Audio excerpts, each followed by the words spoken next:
Greetings gamers, this is Alan with Gametime again, bringing you a quick tutorial and playthrough of Perpetuity, Grave Descent. In this video we will be using the prototype version of the game, so the production copy might look a little bit different.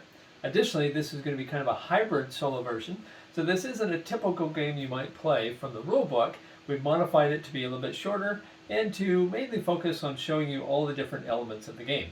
Without further ado, let's get started.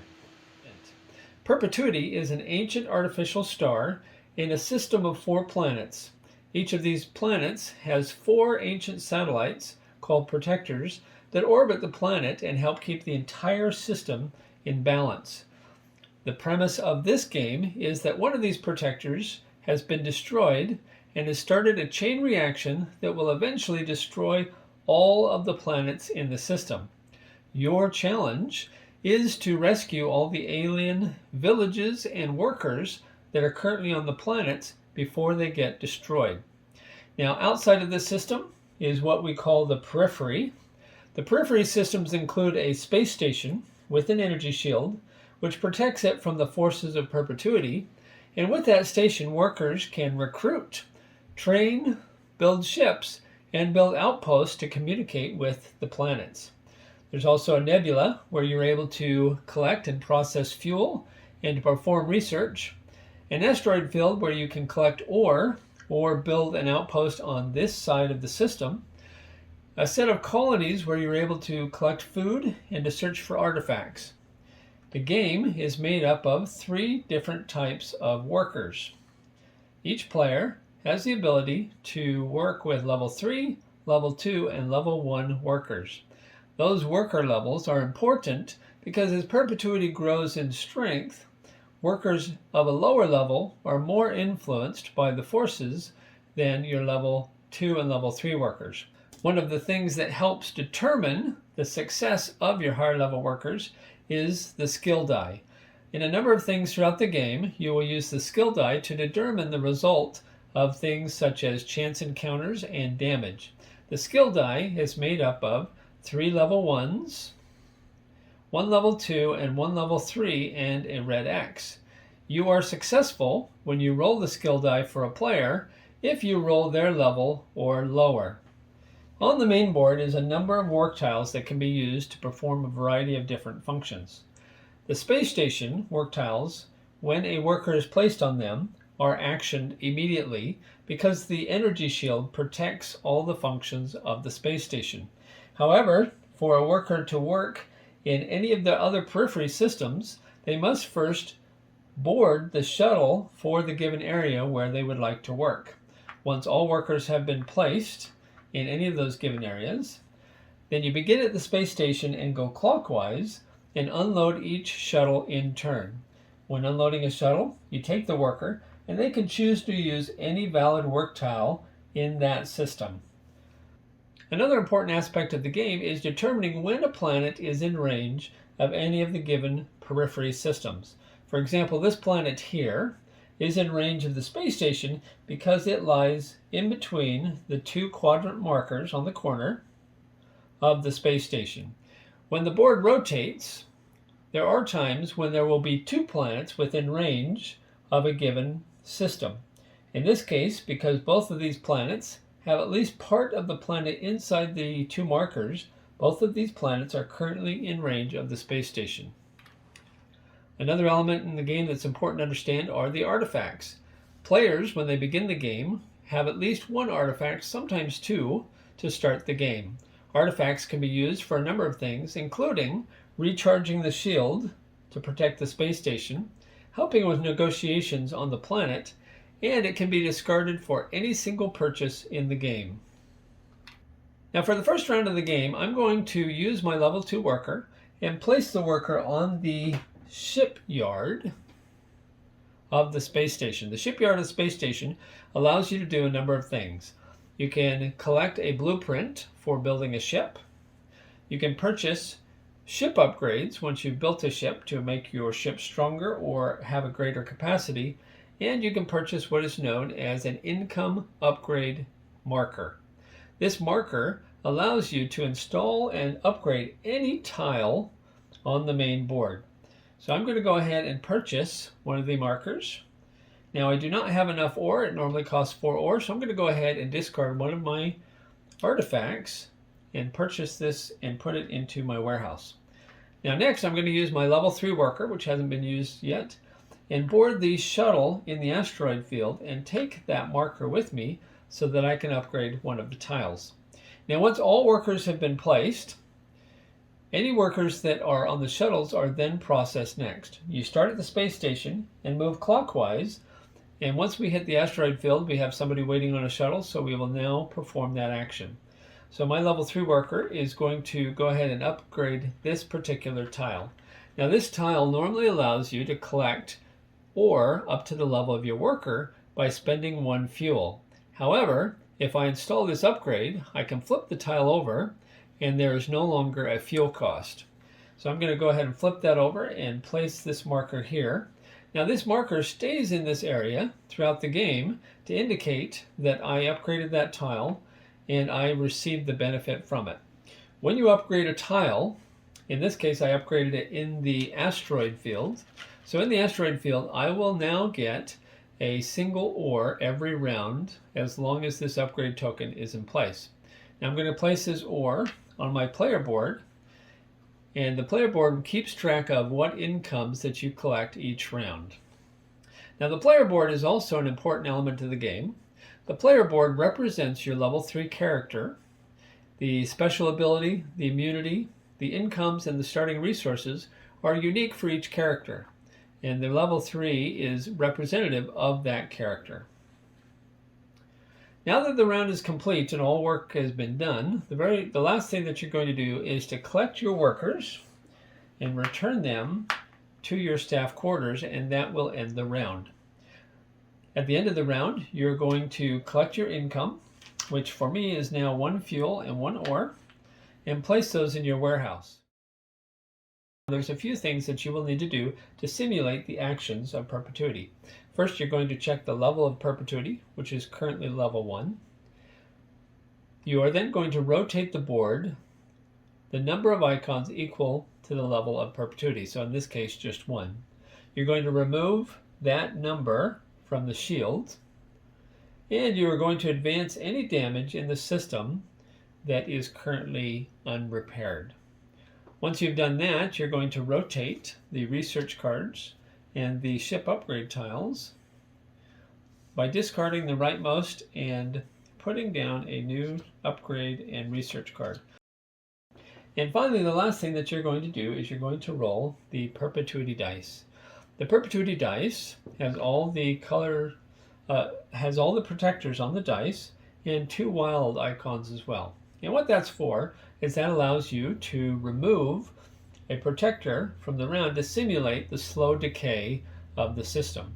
In this case, I've rolled a red protector, so I'm going to need to remove 1 of the 4 red protectors around the system. Now when I remove a protector, that's going to be placed in one of the periphery systems, or it's going to do additional damage to the shield. In this case, I'm just going to go ahead and remove red and place it here in the colonies. When I do that, it activates the force on the force card indicated by red, which in this case is matter. When the force is active, that can affect the workers when they attempt to work there, and we'll cover that here in just a few minutes. Now once I've removed the protector, I'm going to go ahead and place a counter here on the game counter, and this will keep track of how strong perpetuity is becoming. When this counter is all full, perpetuity will go up from level 1 to level 2. And that finishes up the end round sequence. In the next round, I'm going to go ahead and use my level 2 worker. I'm going to place them in the asteroid field, and I'm going to do that with my level 3 as well. Now I'm going to do something here to show you how the damage works in the systems. Now I don't have any other workers, so that completes my work. So I will travel around the system and come to the asteroid field. I'm going to go ahead and take my level 2, and I'm going to go ahead and use this tile that I've upgraded, which will allow me to collect 2 ore without paying any cost. Now that ore is going to come in handy because I will now use my level 3 to repair the tile here that is damaged. Now damaged tiles can be used without being repaired, but they do carry inherent risk. If I wanted to use this tile instead of repairing it, I would need to roll a skill die. If the roll is successful, then I use the tile like normal. However, if the roll fails, the tile takes an additional level of damage and the worker is disabled for the rest of the round. In this case, I'm going to go ahead and repair it. So this marker indicates that I need to pay 4 ore in order to repair this tile. Once you repair it, you're going to go ahead and remove the markers from the game. And if you're playing in competitive or solo and you want to actually keep track of your score, keep these for points at the end of the game. Now, once all your workers have been placed, go ahead and collect them and return them to staff quarters again. Collect your income as indicated on your player board, and then go through the end round sequence. Now, since we've covered a lot of what occurs, I'm going to fast forward some of these sections where we're not showing anything new.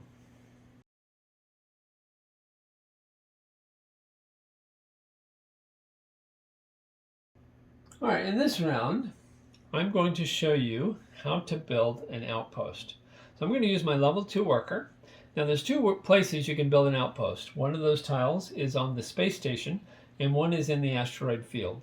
I'm going to go ahead and use the one at the space station. Now I currently have 2 planets that are in range of the space station where I can build an outpost, and you will build an outpost in the following manner. First, you're going to collect an outpost tile. You're going to place one of your worker markers on the outpost so that you know that is yours.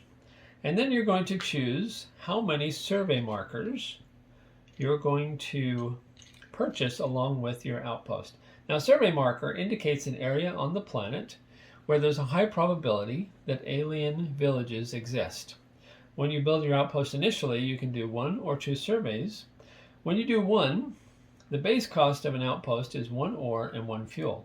If you want to do a second survey, you can do double that, 2 ore and 2 fuel, which is what I'm going to do. So I will discard those, and then you go ahead and put the tile and the survey markers on the planet. The final step is to collect the outpost board from that planet, which looks like this, and place a level 1 worker in the outpost. This player board, this outpost board, represents your worker working on the planet, but sits here next to your player board so that you can keep track of what that worker is doing. Now, once you've built an outpost, you can use this worker just as you would any other worker, which means you can either play, I can either play my level 3 or I can play my level 1 at the outpost when it's my turn next. In this case, I'm going to go ahead and use my level 1 worker and do what's called explore. Now, when you explore on the planet, what you're going to do is you're going to try and remove one of these survey markers and see if there's any villages or artifacts in that area. The first thing you're going to do is to roll 2 of the discover die. Now, the discover die are 50-50.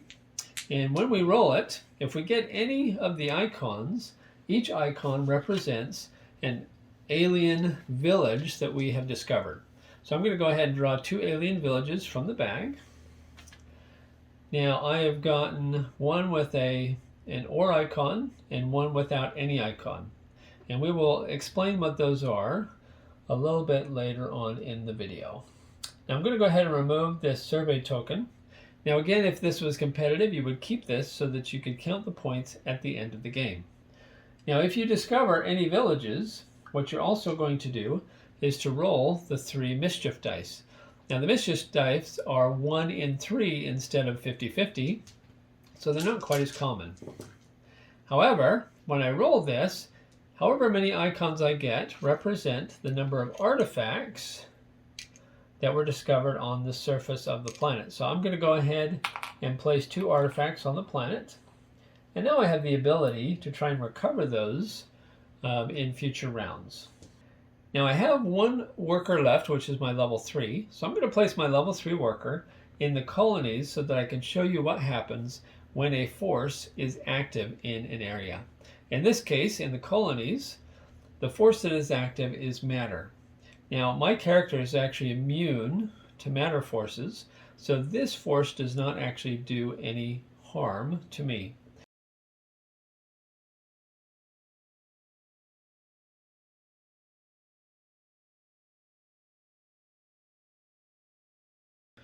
Now, in this case, I rolled a blue protector. Now, because I have a blue protector in this area, I can go ahead and use this protector in this same area and actually remove both from the game because they will cancel each other out. So you do have the ability to get rid of protectors sometimes by using that technique. Now in this round, I'm going to go ahead and use my level 2 on the space station to hire an additional worker. An additional worker will cost me 2 food, and I will have another level 1 worker to use next round. And then I'm going to go ahead and use my level 3 worker, and I'll place it on any of the work tiles that are open and use my artifact to recharge the shield, which is now back to full strength. Now on my planet I have a worker still to use, and so now I will show you how negotiation works. Negotiating with an alien group on the planet works as such. When you have an alien village that has no icon, that indicates that they do not require any special offerings to be convinced to leave the planet. In this case, they're called a believer because they are ready to go. If I use the negotiate action, I can simply place this alien group in my outpost and they will leave as soon as I have a ship that comes to get them off the planet. However, if you are working with aliens that have an icon, those come in 4 varieties. We have an ore, a fuel, a food, and an artifact. Now these are affinities, which indicates that if I were to work with one of these groups, they are going to expect an offering of that type. In this case, let's go ahead and work with the ore, which was there. To negotiate, what I need to do is to offer them 1 or more resources. Now, when I offer them a resource that matches their affinity, I will get to roll a discover dice, which is a 50-50 chance.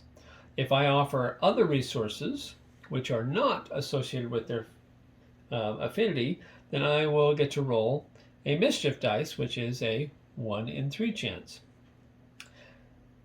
I can offer up to 4 resources, and if I offer 4, I do not have to roll the dice. The negotiations will be automatic. However, in this case, I'm going to go ahead and offer them 3, 2 ore and 1 food.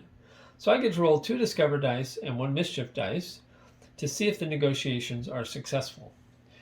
If I get an icon, which I did not, the negotiation would have been successful. In this case, my negotiation failed, so I do not lose these resources. They simply go back into my warehouse.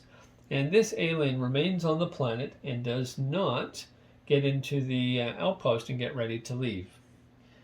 Now my worker made an attempt but failed, so they don't have any actions until the next round.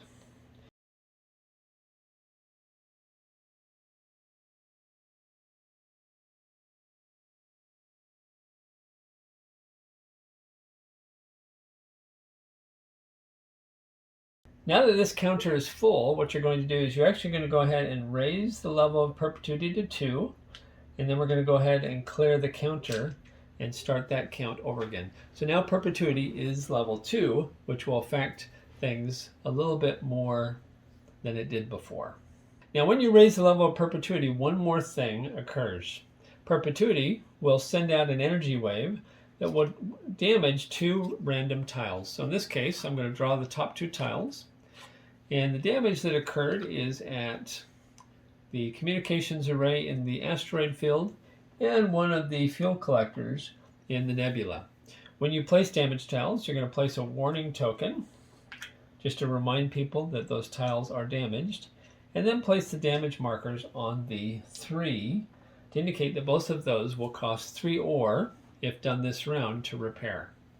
Now during this round, what I'm going to do is I'm going to use my level 1 worker, and I'm going to place that worker in the shipyard so that I can get a blueprint for a ship. In this case, I'm going to go ahead and just grab one of my favorites, which is the Solstice. Now on the back of the blueprint, you'll see that there is a worker tile that requires 3 ore and 1 fuel. So when I'm ready, I can use a worker with those resources to actually flip this over and build the ship. Now it looks like I have enough resources, so I'm going to go ahead and use my level 2 worker to complete that, and then I will just set the worker in the cockpit because their action is done for the round, and then I will discard the fuel and the 3 ore. Now when you build a ship, the first thing that you're going to do is you're going to look at the hull strength, which is this one right here. Now this ship has 3 hull strength, so what you do is you take 3 ore from the general supply and place those as part of your hull strength. When you take damage, you're going to remove one of those, and when you repair, you'll replace it. Now on the shipboard tile, there's 2 worker tiles that you have. One that allows you to load and repair, so you can fill your fuel tank with fuel, you can fill in cargo, or you can repair. And there's also a tile for traveling or flying, which you'll use a pilot for, a worker. Now when you use a worker to fly one of your ships, and I'm going to grab the icon here, or the meeple, when you use a worker to fly one of your ships, your ship level is going to be based on whatever the worker level is.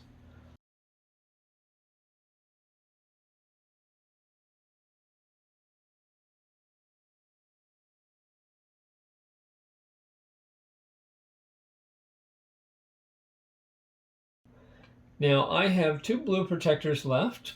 I've rolled a blue protector. If I were to remove this protector and hit the shield, I would actually destroy the shield, and the space station would immediately begin taking damage. So I'm going to go ahead and remove this blue one instead to avoid that from happening. In this round, I'm going to use my level 1 and place them on the space station on the training tile. The training tile allows me to spend 1 fuel and 1 food, and that will upgrade my level 1 to a level 2 worker for the next round. I'm going to use my current level 2 worker to go into the nebula, where I'll be able to do some research, and I will use my level 3 and go into the colonies so that I can show you how to search for artifacts in that area. Now all the workers have been placed, so we begin by unloading the shuttle in the nebula. Now because we have a force active, we have a space protector on the force card, we will need to first check the level of perpetuity. My worker is currently higher than perpetuity, so that's good. Now we also check the number of forces active on the card, which is currently just 1, and so my level 2 worker again is higher than the number of forces. So my worker is not affected by that force for this round. So I'm going to go ahead and place my worker now on the research station. And what that allows me to do is to look at these research cards here and purchase any of the 3. Now research cards come in a variety of forms. In this case, this is a single-use card that when I'm done, I will turn it over. Now I keep the card in competitive play in case I want to score points at the end for my research cards. So I go ahead and spend the 2 ore, and now I can remove a single damage tile from the game so that it doesn't come up and damage my systems. Now finally, my level 3 is in the colonies. In the colonies, there's an abandoned planet where you can use your worker to actually search for artifacts. In this case, it cost me a fuel and a food, which I will discard. And that allows me to roll the discover dice equal to the level of my worker. So in this case, I will get to roll 3 dice. For every icon that I get on the dice, I will get an artifact. In this case, I only rolled 1, so I collect 1 artifact and place that in my warehouse. Now all the workers have been placed, so we collect our workers and return those to the staff quarters. Now I do still have a worker on the planet, so I'm going to go ahead and use that worker to negotiate with the group of aliens that have an ore affinity. Now I'm going to go ahead and do 2 ore and 2 ore and 1 fuel. So I will roll 2 discovery and 1 mischief dice to see if the negotiations were successful. They were not, so once again, my worker did not get anything accomplished that round. Now I do not lose these resources, that just indicates that the negotiations failed. Now all the workers have done their work, so everyone returns either to the outpost or the staff quarters, and we collect our income. And then we advance to the next round. So 1, 2, 1, 2. Now you'll notice that the shield just failed. When that occurs, you turn the shield over, and all the damage tiles for the space station also get turned over and become active. When that occurs, as you can see, things start to get really tense because now the space station is taking heavy damage. Now the space station is unique with the damage in that when the shield is down, you can repair any of those tiles. However, the next round, the tile will begin taking damage again because the shield is down. So generally, the first thing you want to do is to actually restore the shield and then begin repairing the tiles.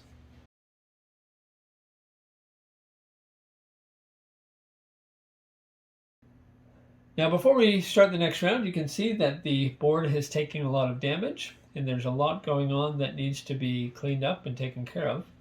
The reason I let that happen was so that the game would not be super long for the playthrough. Normally, you would try and keep ahead of your damage a little bit better to prevent this from happening. Now, in this particular round, I am going to go ahead and do a mission to try to get one of the aliens off the planet. To do that, the first thing I'm going to need to do is to use one of my workers and load my ship with fuel. My capacity is currently 3 fuel, so I will put 3 fuel on the ship. Now, my next worker, I will have an extra worker. I will use my level 3 to fly the ship. And when you're going to do a mission, you place the ship near the shield, which is where you will launch from. Now, I do also have one more worker, so I'm going to go ahead and use that on the space station. Now, I can use any of the 4 tiles to recharge the shield.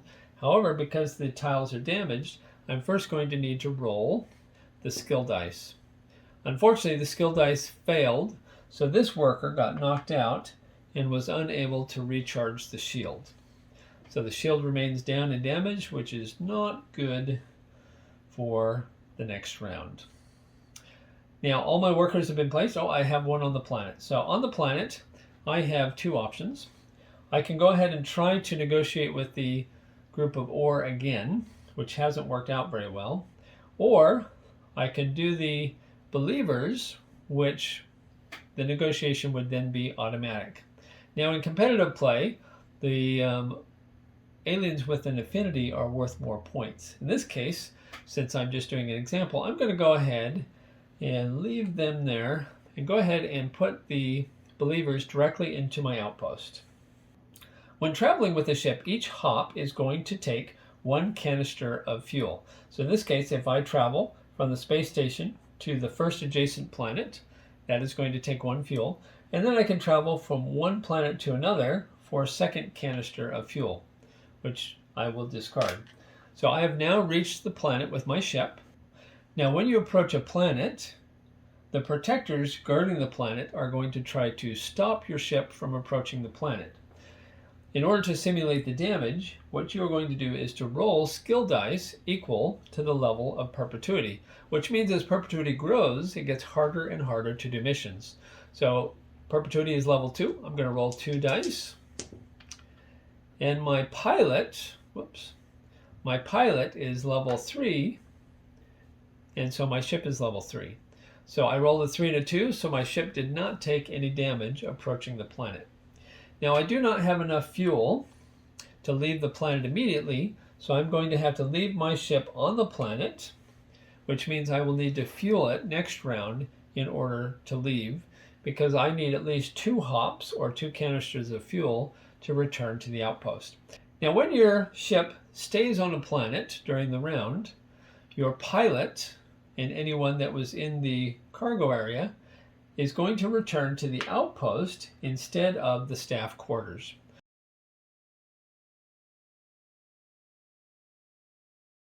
Now there are 2 tiles on the board that will now advance to the last marker. So I'm going to go ahead and do this one first. When a tile advances to the last marker, it is destroyed and removed from the game. So I remove the tile and the damaged tile from the game. When that occurs, the 2 tiles that are adjacent are damaged when that occurs. So you need to find the matching tiles. So here's this one. And put the damage tokens and warning tokens on those tiles.